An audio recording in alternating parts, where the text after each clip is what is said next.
Welcome to AD smart classes. आप सभी का एडी स्मार्ट क्लासेस में स्वागत है। आज हम लोग विभिन्न एग्ज़ामों में आने वाले अर्थमेटिक्स के कुछ क्वेश्चंस को करेंगे। चलिए शुरू करते हैं। अब ये एग्ज़ाम कौन कौन से हैं? SSC, railway, UP triple SC, D triple SB, CDS, CSAT, banks etcetera. इन सभी एग्ज़ामों में इस टाइप के प्रश्न पूछे जाते हैं जिनके बारे में हम आगे डिस्कस करेंगे। नंबर 1 दिया गया 100 मीटर की दौड़ में ए ने बी को 20 मीटर से हराया और बी ने सी को 80 मीटर से हराया, तो ए ने सी को कितने मीटर से हराया? इसके लिए रेस है 100 मीटर की। ए 100 मीटर चलता है तो बी चलेगा 20 मीटर कम, 20 मीटर कम। इसका मतलब इसी रेस में जो बी को मिला के ए चल रहा है 100, बी चलेगा 80 मीटर। ये 20 मीटर कम चलता है इसलिए बी चलेगा 80 मीटर। और फिर 100 मीटर की ही रेस में जब बी चलता है 100 मीटर, ये अच्छा इसको लिख लिया आप, ए है, ये बी है और यहाँ पर ये सी है। 100 मीटर की रेस में सी 80 मीटर से हार जाता है। इसका मतलब 100 मीटर में सी केवल उसी समय 20 मीटर चलता है। इनको हम लोग छोटा कर लेते हैं। 20 5 बार गया, 20 से 4 बार गया, ये 20 से 5 बार गया, ये 20 से 1 बार गया। इनके बीच का अनुपात जो आया 5 4 5 1। अब इनको बराबर कर ले। ये 4 यहाँ लिखा, यहाँ भी इसके आगे 4 आ जाएगा, 5 इधर, इसके आगे भी यहाँ भी 5 आ जाएगा। जो नया अनुपात आएगा वो इनका ऐसे गुणा हो जाएगा।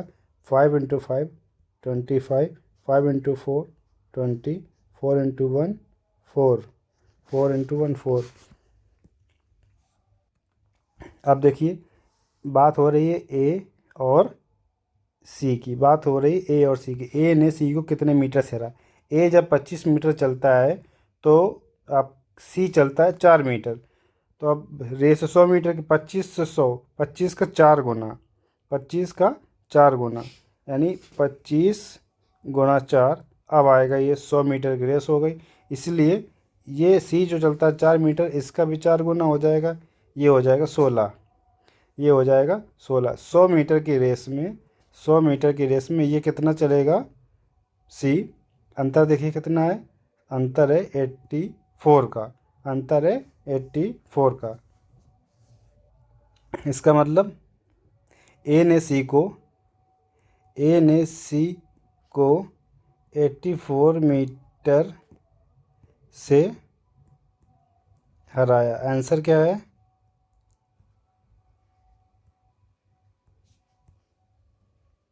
84 मीटर, ये आंसर है।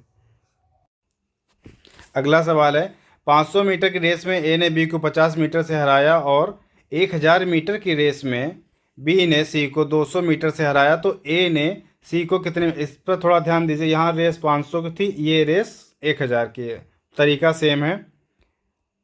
500 मीटर की रेस में ए ने बी को 50 मीटर से, मतलब उतने टाइम में बी कितना गया? 450 मीटर। नेक्स्ट 1000 की मीटर की रेस में बी अब 1000 मीटर की जब दौड़ता है, सी 200 मीटर से हार जाता, मतलब सी कितना गया होगा? 800 मीटर। सी गया होगा 800 मीटर। अब इसको हम लोग डिवाइड करके छोटा करते हैं।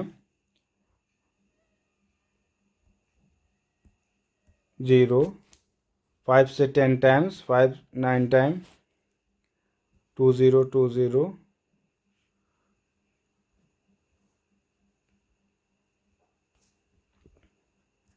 4 और 5।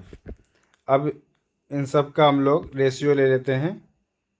ये इधर 4 है, इस पे 9 हो जाएगा, यहाँ पे 5 हो जाएगा, 50 एंड 45 एंड 36।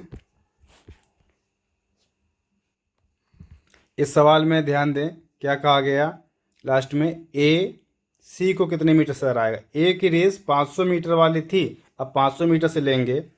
अब यहाँ देखिए अंतर कितने, 50 मीटर जाने में, 50 मीटर जाने में कितने का अंतर आ रहा है इनमें? 14 का। कितने का? 14 का।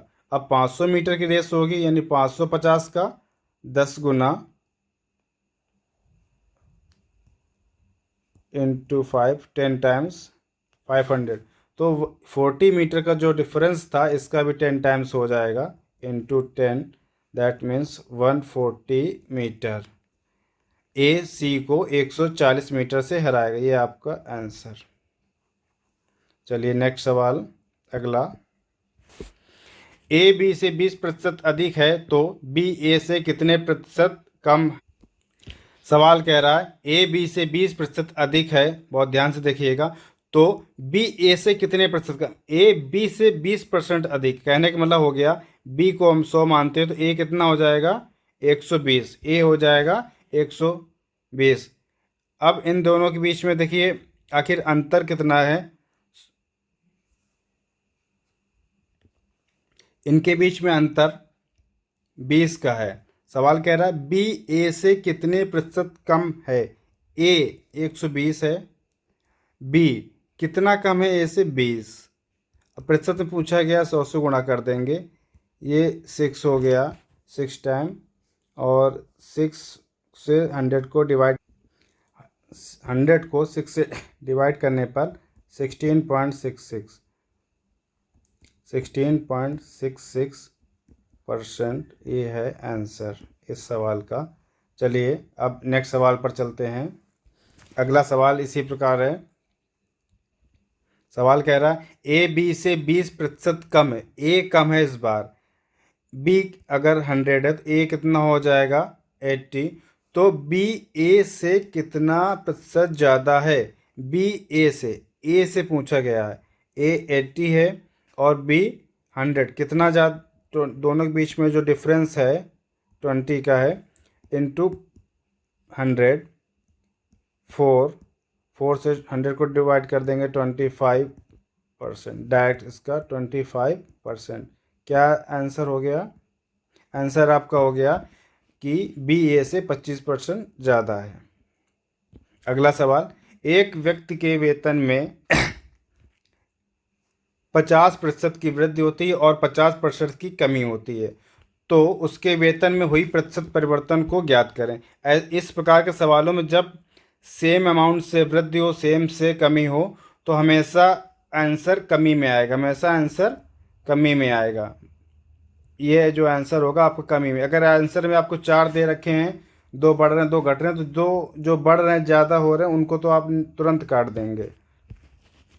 चलिए अब देखते हैं, इसके लिए सिंपल सा फॉर्मूला होता है x²/100। x की वैल्यू 50 है, 50 × 50/100, 2 0 से ये कट गया, 25% की कमी, 25% उसकी जो सैलरी है डिक्रीज हो जाएगी। ये है आंसर, सिंपल, एक लाइन में जरा से तुरंत, आपको बिना कॉपी पेन के भी आप सॉल्व कर सकते हैं ऐसे सवालों के इस फॉर्मूले से विद इन सेकेंड। चलिए नेक्स्ट क्वेश्चन, एक व्यक्ति के वेतन में अब पहले 50% की कमी हो रही, फिर 50% की वृद्धि हो, इससे कोई फर्क नहीं पड़ेगा, इसीलिए ऐसे दोनों सवाल हम दिए हैं आपको, जैसे कि पिछले अभी परसेंट वाले में था वैसे ही। अब देखते हैं इसमें 50% पहले कमी हो रही, फॉर्मूला वही लगेगा आपका x²/100, इसकी वैल्यू आ जाएगी ऊपर 25, जैसे पीछे सॉल्व कर चुके हैं आप, उसको देख लो। 25% की क्या होगी कमी, आंसर। अगला सवाल, ए बी से 25% अधिक है, ए बी से 25% अधिक है, बी सी से 40% कम है, 25% अधिक है, बी सी से 40% कम है, और सी डी से 20% अधिक है, तो ए डी से कितने प्रतिशत कम है। बहुत ही अच्छा सवाल है, बहुत अच्छे से देखें। इस सवाल को थोड़ा सा एक नए तरीके से बताते हैं, ध्यान दीजिएगा। ए बी से 25% अधिक है, वैल्यू 25% अधिक, तो आपका 125 इंटू सक्सेसिव में लेके चलेंगे इसको, फिर 100 इंटू 40% कम, 40%, 100 में 40 माइनस करेंगे आपका 60 आएगा, इंटू 100, फिर 20% मोर है 120। अब आप इसको सॉल्व करिए, 25 से 25 5 जो 125, 25 4 टाइम, 23, और 20 से ये जाएगा 4 टाइम्स, 20 से 6 टाइम, और 20 से 5 टाइम। अब 5 से 5 आपका कैंसिल हो गया, ओवरऑल ऊपर आ गया आपका 18 18 बाई 18/4 × 4 16। कुछ गलत हो रहा है इस पर कैलकुलेशन। हाँ ये मिस्टेक हो, ये होगा आपका 5, 25 टाइम्स जाएगा, ठीक है। अब आपका देखिए डिनोमिनेटर में आ गया 20। अब 20 से 18 दो कम, 20 से 18 दो कम, कहने कितने में दो कम, 20 में। 2/20 into 100, 5, 5 into 2, that is 10, that is 10%। क्या कहेंगे, ए डी से 10% कम है। कितना, 10% कम है, ए डी से कम है। देखिए बहुत ही छोटा सवाल, जरा से उसमें लग गया। कैलकुलेशन के बाद विशेष ध्यान रखें, फ्रैक्शन वैल्यू अगर निकालना आता आपको, बहुत ही आसान, जल्दी से कर लेंगे। चलिए अब चलते हैं नेक्स्ट क्वेश्चन की तरफ। अगला सवाल, यदि चावल का मूल्य 20 किलोग्राम कम हो जाता है तो सामान खरीदने के लिए खपत में, सॉरी, व्यय को समान रखने के लिए खपत में कितने प्रतिशत की वृद्धि की करी जानी चाहिए। बहुत ही अच्छा सवाल है, इसको देखते बहुत बिल्कुल 10 सेकंड का सवाल है। 20% की फ्रैक्शन वैल्यू होती है 1/5, 1/5। कहने का मतलब इसमें कमी हो रही, 5 से अब ये हो गया 4, और आपको 20% की फ्रैक्शन वैल्यू 1/5 होती है। तो अब ये क्या कह रहा है कि इसकी जो कीमत है, प्राइस है, 20% कम हुई, 4 से 5 हो गई, और एक्सपेंडिचर, इसकी खपत, मतलब इसके, सॉरी, खर्च को, जो उसका खर्च है उसको बराबर रखना। ये पहले भी 1 था और अब भी 1 है, तो उसको खपत में कितने प्रतिशत की वृद्धि करनी चाहिए। यहाँ पर ऐसे में हम लोग क्रॉस मल्टीप्लाई करते हैं। यहाँ पर अब इसमें क्रॉस मल्टीप्लाई करेंगे। 4, 1 इंटू 4, 4, और 5 इंटू 1, 5। ये 4 से 5 हुआ, 4 में एक ज़्यादा हुआ, 4 में एक ज़्यादा हुआ, 4 में एक ज़्यादा। अब 4 का एक कितना परसेंट, ये निकालना है। बस आ गया आपका आंसर 25%। ये आंसर है 25%, इसका आंसर। कहने का मतलब, यदि चावल के मूल्य में 20% की कमी होती है तो उसके व्यय को समान रखने के लिए खपत में 25% का उसको इंक्रीमेंट करना होगा अपने कंजप्शन में। नेक्स्ट क्वेश्चन, यदि पेट्रोल की कीमत में 28% की वृद्धि होती है तो उपभोक्ता द्वारा खपत में कितने परसेंट की कमी करनी चाहिए। सिमिलर क्वेश्चन, इसको नए तरीके से देखते हैं। पहले पेट्रोल की कीमत 100 थी, 28% बढ़ गया, अब हो गया 128। अब उसका एक्सपेंडिचर यानी खर्च, ये प्राइस है, ये उसका एक्सपेंडिचर यानी खर्च है। अब कंजप्शन की बात आएगी, कंजप्शन, खपत की। हिंदी में लिख देते हैं, मूल्य, खर्च और खपत, कंफ्यूज मत होइएगा। पहले 100 था, 128 हुआ, इसका एक्सपेंडिचर, खर्च बराबर रखना है। अब वही सेम, 128 एंड 100। 128 से 100 हुआ, 128 से कितना हुआ, 100। अब 128 में कितने का अंतर है, 28 का, कितने का अंतर है, 28 का, गुणा 100। बस इसको आप डिवाइड कर लें। 7 4 जा 28, 7 4 जा 28 एंड 7 7 7 8, ओके, 8, 7 4 जा 28, और 7 से इसको करेंगे 7 1 7 4, सॉरी 4 से करेंगे, 7 से नहीं, 4 3 एंड 2, ओके। इसके बाद अब 100 को आप और इसको और शॉर्ट कर लें, 25 4 टाइम से और ये 8 से। अब हुआ ये आपका आ गया ऊपर 175 डिवाइड बाई 8, 175 डिवाइड बाई 8। इसको आप कैलकुलेशन से वैसे कर लें, ये आपका आ जाएगा 8/2, 1.8% आंसर। इसको और भी कैलकुलेशन छोटी कर सकते थे। देखिए साइड में थोड़ा दिखा देते हैं आपको। इसको यहीं पे आप सॉर्ट कर लीजिए। ये 100 है, ये 128 है, ये 100 है, 128 है। इसको यहीं पर आप काट कर सीधे 4 से अगर करेंगे तो ये 25 हो जाएगा और ये आपका हो जाएगा 32। कंजप्शन आपका वही सेम 1 1 रहेगा। अब क्रॉस मल्टीप्लाई 32 और ये 25, 32 25। अंतर दोनों में देख लीजिए, अंतर दोनों में 7 का, कितने का, 7 का। कितने में फ़र्क आया, 32 में, इंटू 100। देखिए सेम आ गया आपका। ये आ जाएगा 8, ये आ जाएगा 25, ये आ जाएगा 25। सेम प्रोसेस सेम है, बस यहाँ कैलकुलेशन थोड़ी कम हो जाएगी, आपकी डिजिट छोटे हो जाएंगे। चलिए चलते हैं नेक्स्ट क्वेश्चन की ओर। किसी व्यक्ति के पास मौजूद उसकी राशि का 20% खो जाने के बाद शेष राशि का 85% खर्च करने के बाद 120 रुपये बचते हैं, तो उसके पास प्रारंभ में कितनी राशि थी। बहुत ही सरल सवाल है, अच्छा सा। बट उसके पास मानते हैं एक्स रुपये थे। कितने थे, एक्स रुपये थे। अब 20% उसका खो जाता है। 20% फ्रैक्शन वैल्यू 1/5 होती है, 1/5 होती है। अब 20% खो जाता है, नहीं 5 में से एक अगर खो गया, 5 में से अगर एक खो गया तो कितना बचा उसके पास, 4/5 गुणा। अब जो बचा हुआ है उसका 85% खर्च करता है। 85%, 85% की फ्रैक्शन वैल्यू 85 की होती है 3/20। ये आपको याद करने पड़ेंगे। और तब उसके पास बचते हैं कुल 120 रुपये, कुल 120 रुपये। अब इसको हम लोग और कैलकुलेशन में 4 से 5 टाइम्स गया, 4 से 5 टाइम्स गया। 3 से 120 को शॉर्ट कर लें, 40 आ गया। अब 40 into 25, that is equal to 100। X is equal to 1000। उसके पास शुरू में कितने रुपए थे, 1000। चलिए सवाल को आपको एक बार क्रॉस चेक करा दें कि सही है गलत, इसको देखते हैं। अब उसके पास हमने जैसे आंसर में निकाला, उसके पास मूलधन यानी 1000 रुपये था। 1000 में उसका 20% खो जाता है। बचा कितना उसके पास, 800।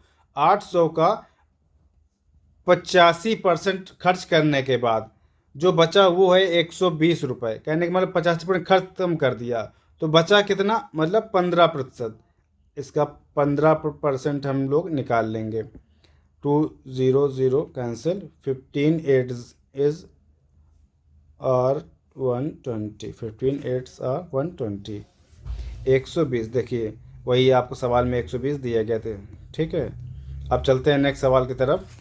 पहले वर्ष के दौरान एक कस्बे की जनसंख्या में 12% की वृद्धि हुई। अगले वर्ष किसी संक्रमण के कारण इसमें 8% की कमी आई, तो दूसरे वर्ष के अंत में 64,400 लोग थे। तो पहले वर्ष की शुरुआत में कस्बे की जनसंख्या कितनी थी। माना पहले वर्ष की शुरुआत में कस्बे की जनसंख्या एक्स थी, एक्स इंटू 12% बढ़ते हैं, 100 में 12 बढ़ गए, 112 इंटू फिर 8% कम हो गए। 8% कम का मतलब 100 ऊपर आपका 92 हो गया। That is equal to 64,400, 64,400। चलिए इनको हम लोग कैलकुलेशन कर लेते हैं। 4 टाइम्स 25 और 4 से ये हो जाएगा आपका 28, और इधर करेंगे 4 से ये आएगा 25, इसको करेंगे 4 से 23, इसके बाद 23 हो गया। अब इन दोनों का गुणा कर लेंगे 28 और 23 का, इनसे इसको डिवाइड कर दे। 28 और 23 का जब गुणा करेंगे और इसको डिवाइड करेंगे तो आप आंसर आ जाएगा 16100। कैलकुलेशन आप लोग एक बार देख लीजिएगा, 16100। और फिर हम लोग अब आगे क्या करेंगे इसमें। अब ये आपका 161 23 28 से 100 टाइम्स में कैंसिल हो जाएगा, 100 टाइम्स में। और अब ये बचेगा आपका जो वैल्यू आएगी 25 into 25 is equal to X equal to 100 into 25 into 25 62500 इतने लोग थे वहाँ पर पहले। चलिए चलते हैं अगले सवाल की तरफ। सवाल नंबर 12, एक आयत की लंबाई और चौड़ाई में क्रमशः 8 और 5% की वृद्धि की जाती है, आयत के क्षेत्रफल में कुल कितने प्रतिशत का बदलाव आएगा। इसको हम लोग दो तरीके से कर सकते हैं सिंपल। एक तो आप फार्मूले से कर लेंगे। चलिए फार्मूला ही करते हैं, छोटा आसान है। इसका फार्मूला, जब लंबाई या चौड़ाई या कोई भी दो राशियाँ लगातार दो अलग अलग प्रतिशत से घट बढ़ रही हो तो उसके लिए फार्मूला, अब यहाँ formula A plus B plus A B divide by 100। आप वैल्यू पुट कर दीजिए। ए 8, बी का मान 5 प्लस 8 गुणा 5/100, ये आ जाएगा आपका 0.40 ये होगा आपका 13। 8 5 जोड़ने पर फाइनल आंसर आया 13.40%। इतने प्रतिशत की उसके क्षेत्रफल में वृद्धि हो जाएगी। इस प्रकार से उसकी आयत लंबाई चौड़ाई। नंबर 13, एक घर की कीमतों में लगातार क्रमिक रूप से 10, 5 और 15% की वृद्धि होती है तो घर की कीमत में कुल कितने प्रतिशत का परिवर्तन हुआ या वृद्धि हुई। चलिए बड़ा सिंपल सा सवाल है, इसको देखते हैं। फॉर्मूला लिख लीजिए इसके लिए। फॉर्मूला है A plus B plus C plus A B plus B C plus C A divide by 100 plus A B C divide by 100 की पावर 2। सबकी वैल्यू पुट कर दी। 10 plus 5 plus 15 plus A into B 50 plus B into C 75 plus C into A 150 divide by 100 plus A B C A into B into C that is 750 divide by 100 into 100, sorry 2 times हो गया 100।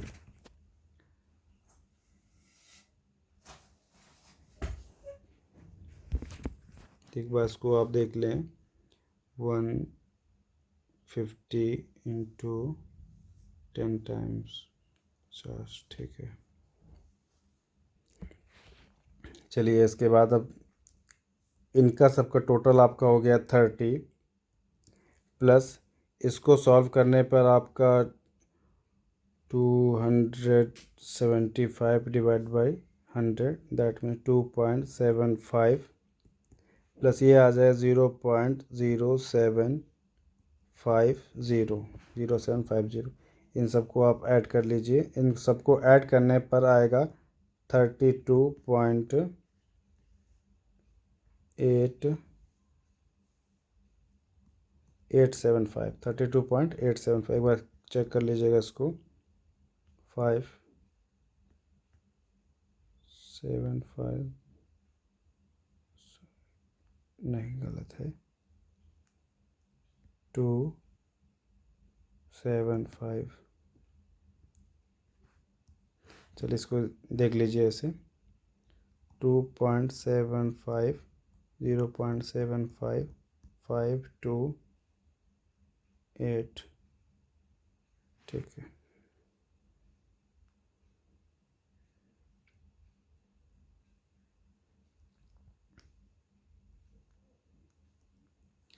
Okay, तो ये आपका answer हो गया। इन तीन successive जो आपके जो इनमें वृद्धि हो रही प्रतिशत में, उनका फाइनल जो इफेक्टिव आएगा 32.825%। 32.825% आपका आंसर आएगा। चलिए अब नेक्स्ट सवाल की तरफ चलते हैं। अगला सवाल है, एक दुकानदार सेब को 300 रुपये में 100 की दर से खरीदता है और 48 रुपये प्रति दर्जन के हिसाब से बेचता है, तो उसका लाभ या हानि प्रतिशत ज्ञात करें। देखिए सवाल कह रहा है 350 रुपये में 100 सेब लेता है। कहने का मतलब अब उसने एक सेब उसको कितने का पड़ा 3.50। 48 रुपये में 12 बेच रहा है, एक उसको पड़ा 4 रुपये का। इन दोनों के बीच में अंतर 0.05 कितने का, किस पर उसको लाभ मिल रहा है 3.5 पर, कितने का 0.5 का। इसको हम प्रतिशत में निकाल लेंगे इंटू 100। 1 डिजिट से आपका ये ख़त्म, 5 7 जा 7 से इसको कट करेंगे, ये आपका आ जाएगा 14 2/7%। ये आपका आंसर, उसे 14 सही 2/7% का लाभ होगा। हानि तो हो नहीं सकता है क्योंकि खरीदा था उसने 3.5 में, बेचा है 4 में। ठीक है, इस बात का ध्यान रखें। आंसर में दोनों आपको दिया होगा सेम आंसर में, ये लाभ ये हानि। चलिए अब चलते हैं नेक्स्ट सवाल। एक चुनाव में 8% मतदाता ने अपना मत नहीं डाला और दो उम्मीदवारों ने चुनाव लड़ा। 8% लोगों ने नहीं डाला और 2 लोग चुनाव लड़ रहे थे, जिनमें से जीतने वाले को कुल मतों का 48% मिला। जो जीतने वाला उसको 48% मिले और वह 1100 मतों से जीत गया। चलिए देखते हैं। अच्छा, टोटल वोट्स होंगे कितने 100, इसमें 8% इसको मिले नहीं, तो रिमेनिंग क्या आया 92%। 92% का इसको मिले जीतने वाले को 48%, तो फिर हारने वाले कितने मिले होंगे 44। सिंपल। अब इनके बीच का अंतर है 4 का। इसी 4 की वैल्यू 1100 दे रखी है, यानी कि 4% जीता है। 4% मतलब 1100 वोट से जीता है। 4% मतलब 1100 वोट से 4 की वैल्यू 11 है। यानी अब 100% की वैल्यू पता करनी है। एक तरीका और है, इसको आप या तो इसको डिवाइड कर लीजिए 4 से। सिंपली इसका 25 गुना कर दीजिए। 4 का 25 गुना 100 होता है, 40 इंटू 4। इसी प्रकार से 1100 इंटू 25, 1100 इंटू 25, 100% की वैल्यू 1100 इसकी 100% की वैल्यू हो जाएगी 25 का 1100, उसके बाद 100 25 250 और उस पर ये हो जाएगा 27,500। टोटल वोट कितने होंगे 27,500। ये आपका आंसर है, 27,500 वोट आंसर इस सवाल का। बहुत ही कम समय, थोड़ा समय लग रहा है आपको समझाने में, अदरवाइज़ आप अगर जब एक्सपर्ट हो जाएंगे इस पर बहुत ही कम समय में कर लेंगे। सवालों को देखने में बड़े लगते हैं पर हैं बहुत छोटे सवाल। आइए अब अगले सवाल की तरफ चलते हैं। एक दुकानदार के पास 2280 किलो चावल है। कितना है टोटल 2280 किलो, और वह उन चावलों को 20% और 12% के लाभ 20% 12% में बेचता है। एक भाग को 20% लाभ पर, दूसरे भाग को 12% लाभ, ये थोड़ा गलत लिखा उसको ध्यान दें, लाभ पर बेचता है, तो उसे कुल मिलाकर 18% का लाभ होता है। एक 20 सवाल कुछ गलत लग रहा है मुझे। ठीक है, थोड़ा सा बस यही गलत लिखा, टाइपिंग मिस्टेक है। 20% तथा शेष भाग को 12%, शेष भाग को ध्यान रखिएगा लिखा है। अब इसको चलिए हल करते हैं। 20% है और 12%, उस तो ओवरऑल उसको जो लाभ मिल रहा है वो है 18। चलिए इसको एलिगेशन से कर रहे हैं, बहुत ही कम समय में हो जाएगा एलिगेशन से।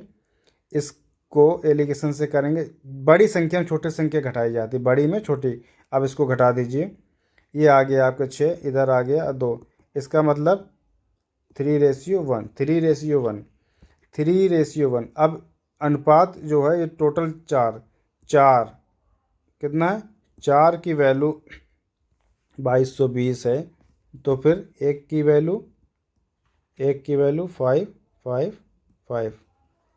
कहने का मतलब जो 12% लाभ वाला चावल था, 12% लाभ वाला, वो कितना चावल है 555 kg। ये आपका उत्तर है। सवाल में यही आपसे पूछा कि लास्ट में देखिए 12% लाभ पर बेची गई चावल की मात्रा किलोग्राम में ज्ञात कीजिए, 555 किलोग्राम। फिर से देख लें सवाल को। 20% और शेष भाग को 12% लाभ पर बेचता है, तो ओवरऑल जो इफेक्टिव उसका जो प्रॉफिट होगा वो 18 है। अब 18 अब इसमें निकालेंगे आखिर 20% वाला चावल लाभ वाला कितना था और 12 वाला कितना, बस यही पूछा गया आपसे। एलिगेशन से कर बड़ी संख्या में ये छोटी संख्या यानी 12 है, बड़ी में घटाएंगे 6 आएगा। इसी प्रकार से 20 बड़ा है, 20 में घटाएंगे 2 आएगा। इनको फिर 2 से कट जाएगा, 3:1 आ जाएगा।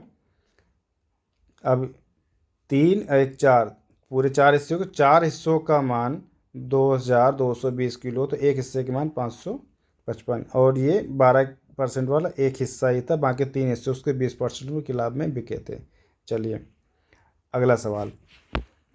रिया 30% छूट या 25% छूट और 5% की 2 क्रमागत छूट, ये दोनों सक्सेसिव उसके, देखिए 30% एक छूट है, फिर सेम अमाउंट पर, सवाल में कह रहा सेम अमाउंट पर, पूरा सवाल देख लीजिए। 2 क्रमागत छूटों पर निर्णय नहीं ले पा रही है, दोनों को 3840 रुपये की खरीदारी पर दिया जा रहा था, तो दोनों के छूटों में अंतर क्या है, दोनों के छूट में अंतर, पहले दोनों में अलग अलग हम लोग देखेंगे कितना छूट, फिर उनका डिस्काउंट निकालेंगे क्या है, बस सिंपल सा।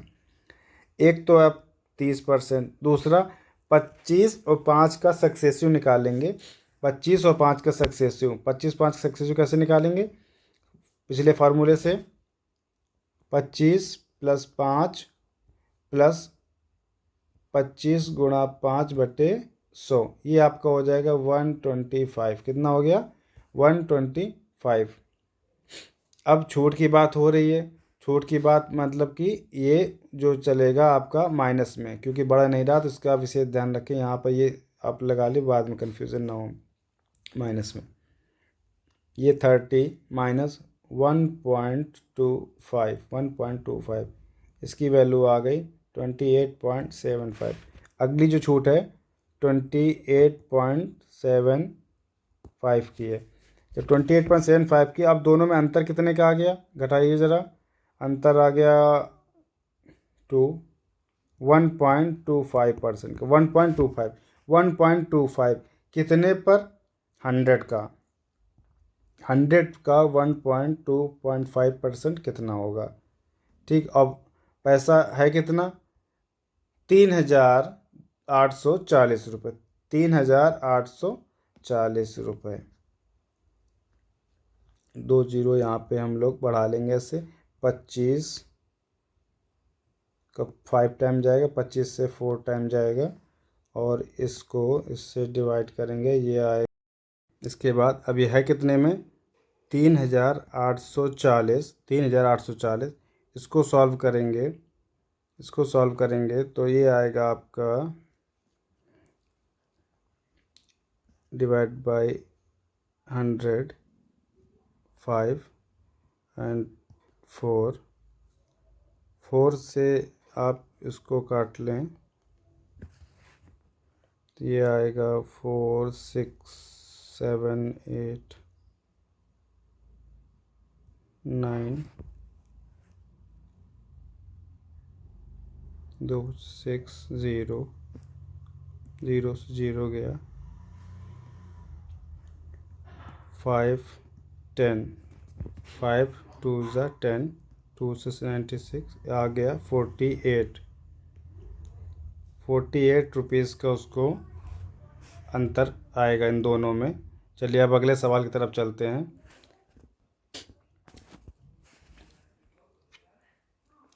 व्यवसाय सामग्री खरीदते और बेचते समय हर बार 12% दोषपूर्ण बांटों का प्रयोग करता है। कितने परसेंट, 12%।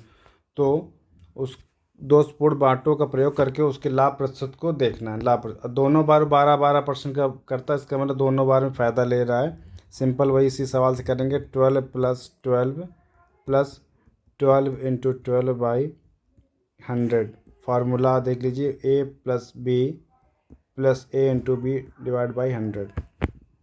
ये आ जाएगा आपका 12 × 12, 12 का वर्ग होता है 144, और 2 अंक पे दशमलव 1.44, ये हो जाएगा आपका 24 में इसको ऐड कर दीजिए 25.44। इतने % का उसको लाभ होगा, क्या होगा, लाभ। चलिए अब चलते हैं नेक्स्ट क्वेश्चन की तरफ।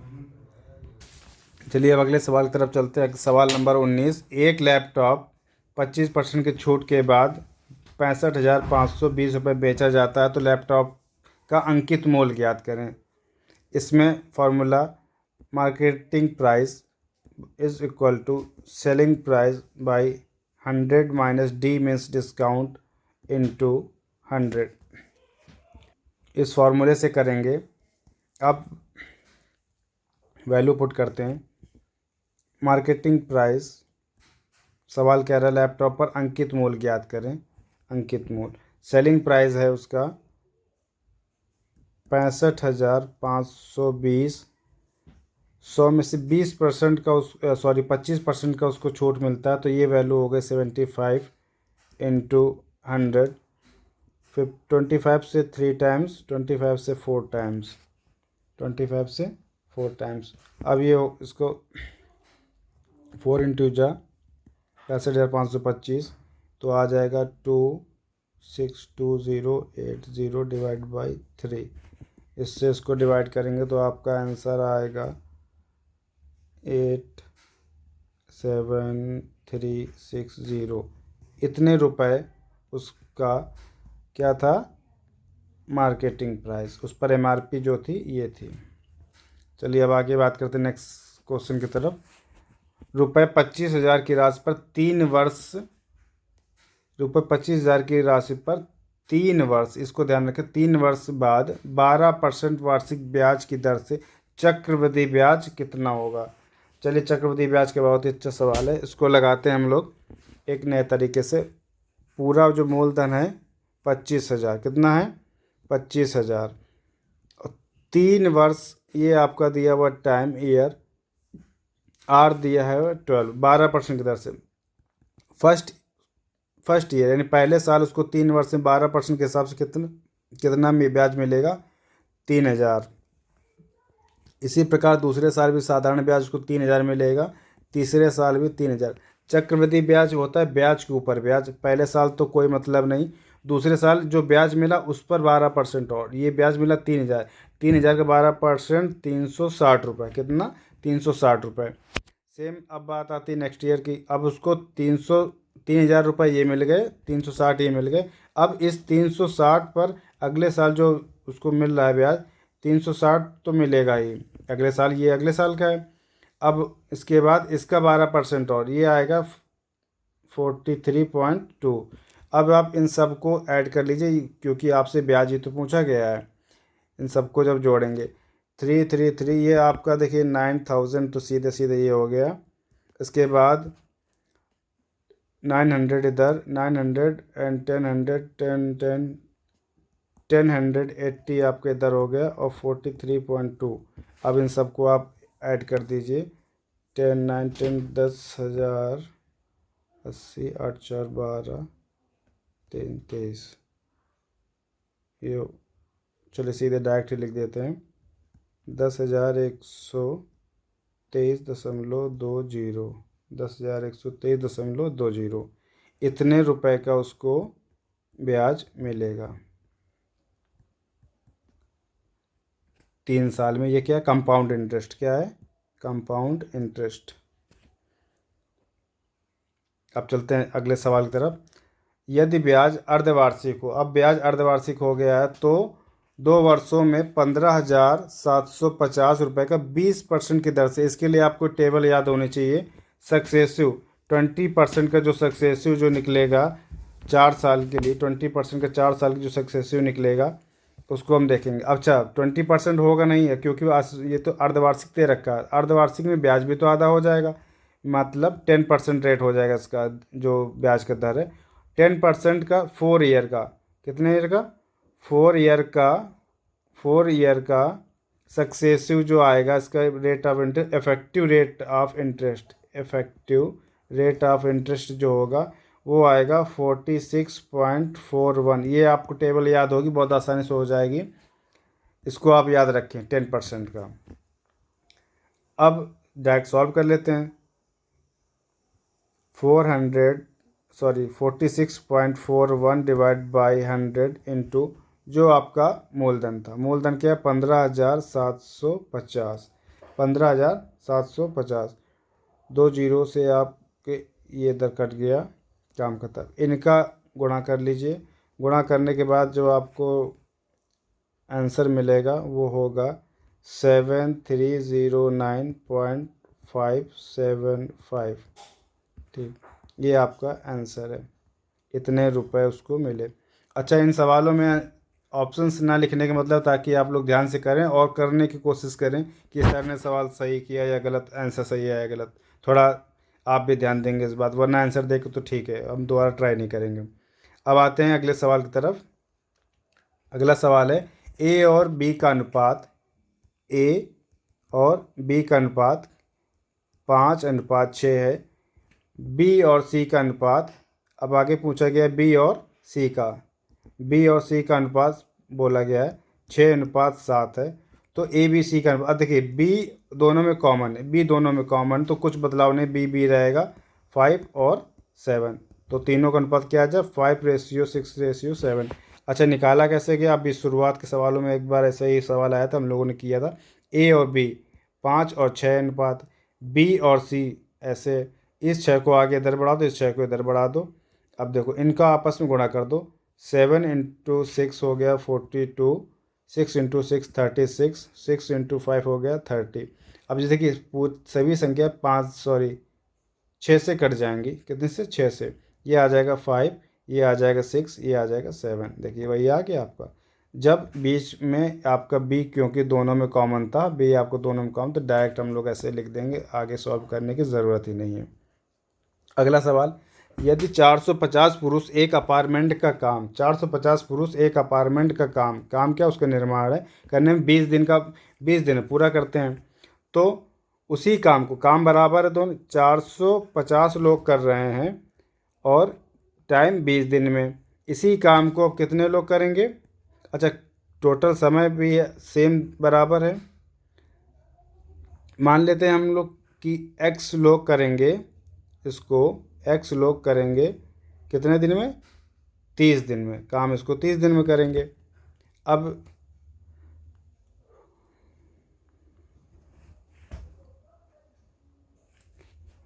तीस दिन में पूरा करना कितने आदमियों की आवश्यकता है? सिंपल, माना x लोग इसको 30 दिन में काम पूरा करेंगे। तो अब आगे सवाल इसको देखते हैं कि कैसे करेंगे। फार्मूला चलिए इसके आपको फार्मूला बता ही देते हैं। फार्मूला होता है M1D1 और फिर है H1, बताते हैं कौन क्या है, divide by W1 is equal to M2D2 H2 divide by W2। अब इस सवाल में है क्या कि M1 जो हैं वो लोग हैं, D1 जो है समय है, H1 समय घंटों में कितने घंटे काम कर रहे हैं उसके लिए जब आगे कोई सवाल और दे दिया जाएगा। W1 W2 आपका वर्क है, क्या है? वर्क है। जो अब दोनों तो काम बराबर हैं, दोनों जब काम बराबर है, अब कितने दिन में करना है इनकी बात हो रही। 450 लोग यानी M1, 450 लोग D1 दिनों में यानी 20 दिन में काम करते थे। और जो काम जो पूरा था, काम जो पूरा, दोनों में काम एक ही काम तो है, इसलिए वो दोनों काम अगर जो भी W1 और W2 बराबर है, W1 is equal to W2, इस सवाल के लिए दोनों आपस में ये कैंसिल हो जाएंगे। जब दोनों कैंसिल हो जाएंगे तो इसके कोई मतलब नहीं। अब सीधे इसी सवाल का फार्मूला जो है बन गया।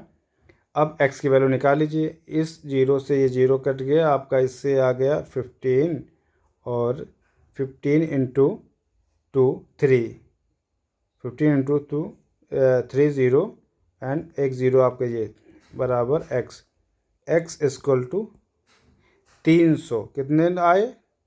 30 दिनों में काम करने के लिए कितने आदमियों की आवश्यकता होगी? 300 पुरुषों की। 300 मेल्स 30 दिन में इस काम को करेंगे। सवाल में फार्मूला है, इसको ध्यान से लिख लीजिएगा, आगे काम आएगा। अगले सवाल की तरफ चलते हैं। यदि एक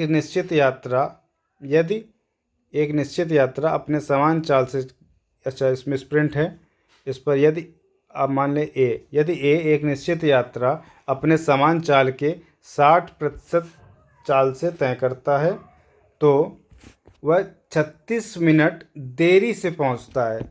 तो उसके गंतव्य में पहुंचने का सही समय क्या होगा, चलिए देखते हैं। 60% चाल से 60 की जो फ्रैक्शन वैल्यू है 3/5 कितनी है, 3/5, मतलब उसको 5, ये उसका सही समय था, राइट टाइम चलने का। ये उसका लेट वाला टाइम है। देखते हैं, चाल जो है 5 होनी चाहिए थी, पर वो 60% अपने कम जो उसमें चलता है। अब ये चलेगा कितने में, 3 में। अच्छा, जब दूरी बराबर होती है तो इनका जो टाइम का अनुपात होता है, इनके रिवर्सिबल होता है उल्टा, यानी कि आपका 3 इधर टाइम लगेगा, 5 इधर लगेगा, 3 इधर 5। अब इनको अंतर देखिए, 3 इधर 5 इधर, अंतर क्या है इन दोनों के बीच में, गैप देखिए। अब 2 का अंतर, कितने का, 2 का। इसी 2 की वैल्यू 36 दे रखी, इसी 2 की वैल्यू 36 दे रखी, कितने, 2 की वैल्यू 36 दे रखी है। अब इस 2 के कारण वो 36 मिनट लेट पहुंचता था। अब उसको सही समय पर पहुंचने का टाइम पूछा गया, उसके गंतव्य पर पहुंचने का सामान्य समय, सामान्य समय। अब ये उसका राइट टाइम होना चाहिए था। अब 2 की वैल्यू 36 है, तो 1 की वैल्यू कितनी आ जाएगी, 18। जब 1 की वैल्यू 18 आएगी तो हमें सही समय इसकी वैल्यू बतानी है, 3 की, तो 3 की वैल्यू, तो 3 × 18 दैट इज़ 54, कितनी, 3 × 18 54। अब उसको गंतव्य पर सही समय पर पहुंचने के कितना टाइम लगेगा, 54 मिनट, इसका ध्यान रखें। चलिए अब चलते हैं अगले सवाल की तरफ। इस क्लास का अंतिम सवाल, एक पुलिसकर्मी को 97 मीटर दूर एक चोर दिखाई देता है और चोर भागने लगता है। पुलिस को देखकर उसका पीछा पुलिस उस कर्मी उसका पीछा करता है। जब पुलिसकर्मी उसका पीछा करता है, पुलिसकर्मी की चाल 21 किलोमीटर है, नहीं, पीछा करता, चोर चलता है 21 किलोमीटर प्रति घंटे से, और पुलिसकर्मी जो चलता है वो 23 किलोमीटर से चलता है प्रति सेकंड की चाल से, किलोमीटर प्रति सेकंड की चाल से चलता है। आप इसको मिनट कर लीजिए, इतना तो पॉसिबल नहीं, कोई बात नहीं, बस सवाल ही तो है।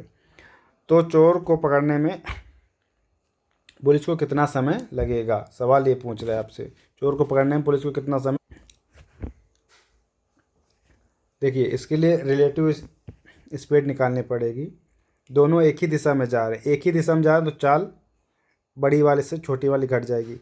23 में से 21, जो रिलेटिव स्पीड आ गई इसकी, इनकी, वो आ गई 2 किलोमीटर पर सेकेंड, 2 किलोमीटर पर सेकेंड। अब इनको जाना कितना, 97 मीटर, जाना कितना, 97 मीटर। चाल बराबर स्पीड इक्वल टू d/t। आप अब यहाँ पर स्पीड दे रखा है, टाइम पूछा गया, स्पीड दे रखा है, टाइम पूछा, तो t इक्वल टू d/s, फार्मूले पर रख दीजिए। d की वैल्यू 97, d की वैल्यू 97।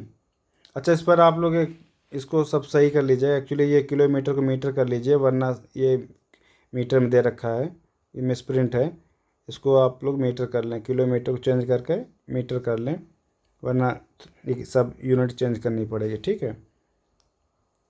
ये है आपका मीटर, मीटर पर सेकेंड, ठीक, अब ठीक है, टाइपिंग मिस्टेक हो गया है। 97 मीटर की डिस्टेंस है और उसकी जो स्पीड है 2, समय कितना लगेगा, इससे 2 से उसको भाग देंगे, 48.5 सेकेंड का टाइम उसको लगेगा। ये इस क्लास का अंतिम सवाल था। अब आगे मिलते हैं इसी प्रकार के मिसलेनियस सवाल, और एक एक चैप्टर के अलग सेपरेट सवालों की क्लास करेंगे। अभी तो डेमो क्लास चल रही है। चलिए, बहुत बहुत धन्यवाद दोस्तों, थैंक यू फॉर वॉचिंग। और अच्छा लगा तो please like, subscribe and share ज़रूर करें, और हमारे चैनल के साथ जुड़े रहें ताकि आपको इस चैनल पर आने वाले वीडियो सबसे पहले आप तक पहुँचें। बहुत बहुत धन्यवाद, नमस्कार दोस्तों।